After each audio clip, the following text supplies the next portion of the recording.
membros da mesa diretora, senhores vereadores, senhoras e senhores aqui presentes, membros da nossa querida e amada terceira idade, boa noite a todos. Eu vou aproveitar as palavras do vereador Rático e também eu tenho muito orgulho da terceira idade da Dona Vitória e mais orgulho ainda depois desses resultados. Hoje nós falamos muito em esporte, porque daqui a alguns dias, dia 12 de junho, vai começar a Copa do Mundo aqui no Brasil. Nós vemos todo dia notícias na televisão de que os jogadores e até torcedores de outros países querem hotéis padrão FIFA, querem estádios padrão FIFA, querem 2, 3 banheiras de hidromassagem nos vestiários que tem que ser padrão FIFA. E nós temos vocês da terceira idade, que tem o amor de Deus, que é o maior padrão que nós temos que ter. E é por isso que nós temos orgulho de vocês. Sem estrutura, sem condições, mas com todo o amor do mundo, vocês foram para outra cidade e engrandeceram o nome de União da Vitória. Deixaram aqui filhos, netos, muitos que não tinham condições de estar junto com vocês, mas todos queriam estar lá, aplaudindo cada um de vocês, gritando o nome de cada um de vocês.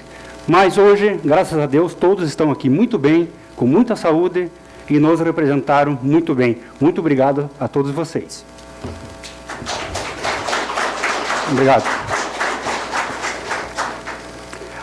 A segunda questão, até eu levei sorte de ter essa plateia hoje aqui, que eu quero falar sobre 2 assuntos. Um, sobre o Estatuto do Idoso, e o segundo, sobre a aposentadoria do idoso, a aposentadoria de todos nós.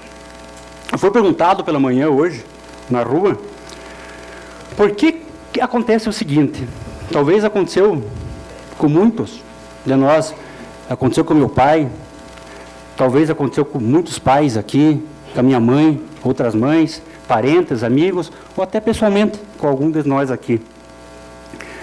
Trabalhou a vida inteira, ganhando 3, 4, 5, 6, 10 salários mínimos. Aposentou 3, 4, 5, 6, 10 salários mínimos. E hoje ganha 1,2, 2 salários, 3 no máximo.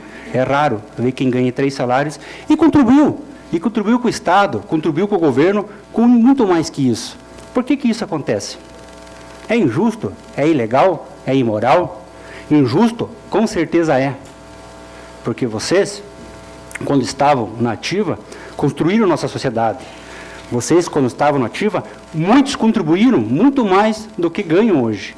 E, infelizmente, tem que buscar ajuda estatal, tem que buscar ajuda de filhos, numa hora que tinha que estar gozando de bons salários, de uma boa aposentadoria. Para falar sobre isso, até meu amigo que me perguntou hoje não está aqui, mas com certeza vai receber a ata da reunião ou pode estar nos assistindo ao vivo agora em casa pela internet. Então, ocorreu o seguinte, em 1988 foi inaugurada uma nova Constituição no Brasil. Nessa Constituição existem 250 artigos, e um artigo, mais precisamente o artigo 201, é claro em dizer: é assegurado o reajustamento dos benefícios para preservá-los em caráter permanente o valor real, conforme critérios definidos em lei. Aí que vem o problema.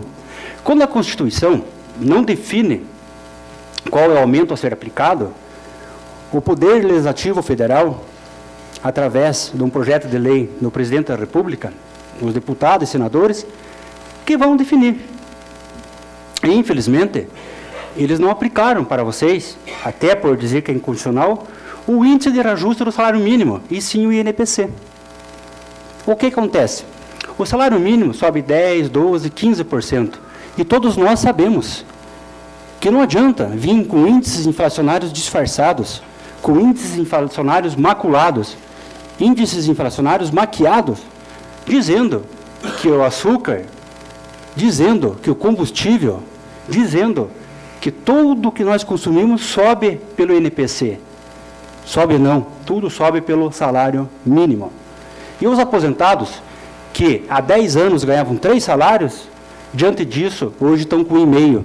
Quem ganhava 10 salários há 20 anos atrás, hoje está com 2. Isso é uma injustiça permanente. Na Constituição de 88, o Constituinte inseriu uma norma sobre isso. A nossa Constituição, o texto dela, tem 250 artigos. Esse que eu citei, do 201, parágrafo 4º, é do texto constitucional. Mas quando é inaugurada uma nova ordem constitucional, uma nova Constituição é aprovada, existem regras transitórias. Existem regras transitórias. A gente chama de ADCT. Se nós formos ver a Constituição, existem lá os 250 artigos e atrás dela existem mais 97 artigos, que são regras transitórias, ADCT. No ADCT dessa Constituição de 88, mais especificamente no artigo 58, os deputados constituintes, senhor Miguel Benassi, tiveram esse cuidado. Eles fizeram uma regra dizendo que todos os benefícios seriam corrigidos em 1988 pelo salário mínimo. Então, quem aposentou em 1980 com 2 salários, em 88 voltou a ganhar os 2 salários. Quem aposentou em 76 com 3 salários, em 88 voltou a ganhar os 3 salários. Então, eles perceberam que existia um erro, existia uma injustiça, mas só arrumaram até então. Não arrumaram de lá para cá. De 88 para cá, infelizmente, ocorreu isso novamente. É injusto? Totalmente injusto. É ilegal? Não, porque a Constituição permitiu que o presidente da República enviasse um projeto de lei para o Congresso Nacional e assim fosse aprovado. Hoje, a Lei 8.213 de 1991 prevê que o reajuste de quem ganha mais que um salário mínimo é feito, é realizado através de lei. E a lei esculpiu, a 8.213/91, que é pelo INPC, que é um índice inflacionário maculado. Vocês podem ter certeza que o que você deve no banco lá não é pelo INPC. Os juros que você deve quando você pega um dinheiro emprestado ou vai comprar alguma coisa, não é pelo INPC. É pela Selic ou outra taxa qualquer. Então, a única forma de mudar isso aí é mudando essa lei ou mudando o preceito constitucional, uma emenda constitucional através do artigo 60 da Constituição. Existe um senador que já estava preocupado, até se não me engano é senador do PT, que já estava preocupado com essa situação, que apresentou um projeto de lei, mas até hoje não foi votado. Faz 4 anos que o senador Paulo Paim, do Rio Grande do Sul, é PT, né, Mário? PT, Paulo Paim, apresentou um projeto nesse contexto, mas, quando beneficia o povo, vai ficar 4, 10, 15, 20 anos lá. Ao contrário, quando é algo que beneficia a nós mesmos, no mesmo dia é aprovado. Na mesma hora é aprovado, em regime de urgência. Então, o primeiro assunto que eu queria falar para vocês é esse, que eu fui indagado sobre isso. O segundo assunto é sobre o Estatuto do Idoso. O Estatuto do Idoso, no seu artigo 34, que é a Lei 10.741/2003, ele prevê um salário mínimo mensal a todo idoso com 65 anos de idade, desde que a renda mensal da família, dividindo o grupo familiar, não seja superior a 1/4 do salário mínimo. Contudo, o artigo 34 do Estatuto do Idoso veio definir o seguinte, que quando um idoso com 65 anos, aqui é 65 anos, o Estatuto fala em 60, aqui é 65 para o benefício. Quando o idoso com 65 anos recebe o benefício assistencial, o seu esposo, ou sua esposa, o seu companheiro, ou a sua companheira, também com 65 anos, pode receber o benefício também, porque o benefício no valor mínimo assistencial é descartado, é descontado, não conta na renda familiar. Isso é justo. Assim, tanto o homem com 65 anos como a mulher pode pleitear esse benefício. Esse benefício é para aquelas pessoas que durante a vida não tiveram condições de contribuir com o sistema ou contribuir num tempo inferior a 15 anos. Daí pode pleitear esse benefício, que não gera pensão e não tem 13º. Qual que é a injustiça nessa lei?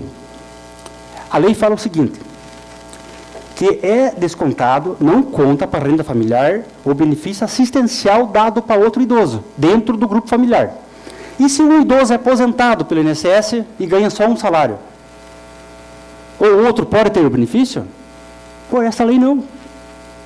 Então, a nomenclatura da lei não deve interessar. Não devia levar nesse contexto. Devia dever a renda. É um salário. Ó, esse casal aqui mora em dois, os dois têm 65 anos, só ela é aposentada, ele não ganha nada. Mas ela é aposentada pelo INSS, porque trabalhou 15 anos, é aposentada, ganha um salário mínimo. O marido não pode pleitear esse benefício.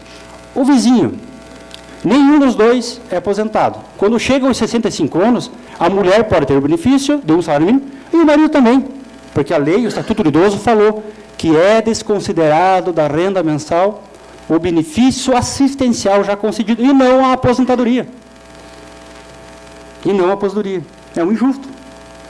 Eu, como vereador, é lógico, eu não posso fazer legislação federal, mas eu marquei uma reunião há 2 semanas atrás com o deputado João Arruda, do PMDB em Curitiba, apresentei o projeto para ele e a justificativa está sendo apresentado já no Congresso Nacional. Então, nós, como vereadores, tem muita matéria que nós não podemos legislar, que nós não podemos, que não é a nossa atribuição. Contudo, agora, nós vão bater em nossas portas deputados, governadores, senadores, porque quem faz campanha para eles somos nós aqui. Eles, com certeza, dificilmente um governador, um senador vai bater na porta dos nossos amigos, dos nossos conhecidos.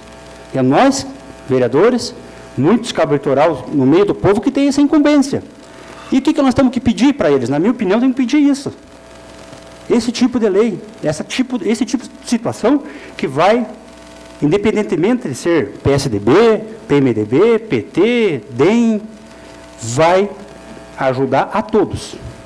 Então, nós estamos perto de uma eleição federal e todos os projetos que nós temos, que muitas vezes a gente fala que, mas isso eu não posso fazer porque é governo federal, isso é governo estadual. Chegou a hora de nós cobrar de nossos representantes coisas sérias e coisas sensatas em favor da nossa população local, porque isso, apesar de ser uma lei federal, vem em favor dos nossos irmãos União da Vitóriense.